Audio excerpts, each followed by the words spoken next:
I'm Urijah Faber, and you're watching Fightland.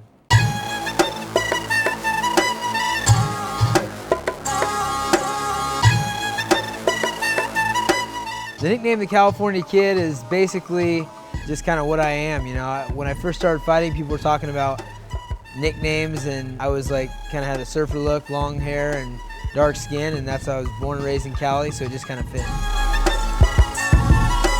Fighting for me has been one of my passions since I was young. All my favorite movies were fight movies. I remember watching Bruce Lee and Chuck Norris and Van Damme, and just, you know, that was all my heroes growing up. So when I first watched the UFC, it was like big guys versus little guys, like the fat guy with his tooth getting knocked out by the guy with his mullet and a gi, and the boxer with one glove. I just was always intrigued and thought it would be something that I'd be good at.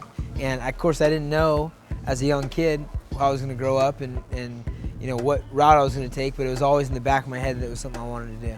There was a lot of fights going on when I first started in the Indian casinos because it was illegal in California in 2003. So I went to the Indian casino to watch my buddy fight, and I just knew I was going to do the sport. I just felt like in my heart this is something I wanted to do.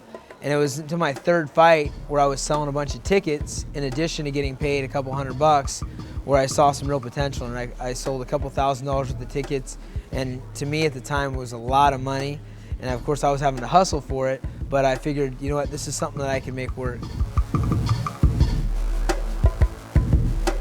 I'm not really the scared type, so fear isn't necessarily something that is like a big motivator for me. I've got a lot of hours logged in practice, a lot of years logged in practice, from wrestling to fighting and everything else.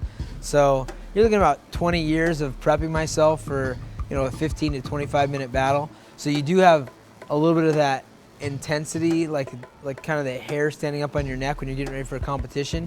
But fear isn't really something that I would say is a good way to describe it. I would just say it's a kind of an excitement, nervous excitement.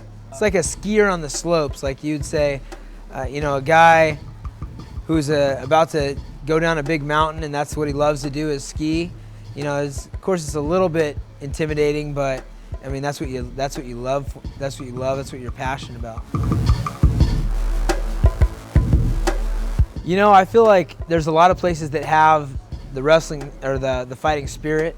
Like Japan is known as one of the beginning spots for mixed martial arts, and Brazil, of course, and I've been to those places before. But Hawaii actually is one of the most, I think as a culture, I think it's most ingrained in them, you know, and it's part of the U.S. and it's a beautiful place, and it's, you know, paradise in a lot of ways, but everyone I know from Hawaii just loves the scrap.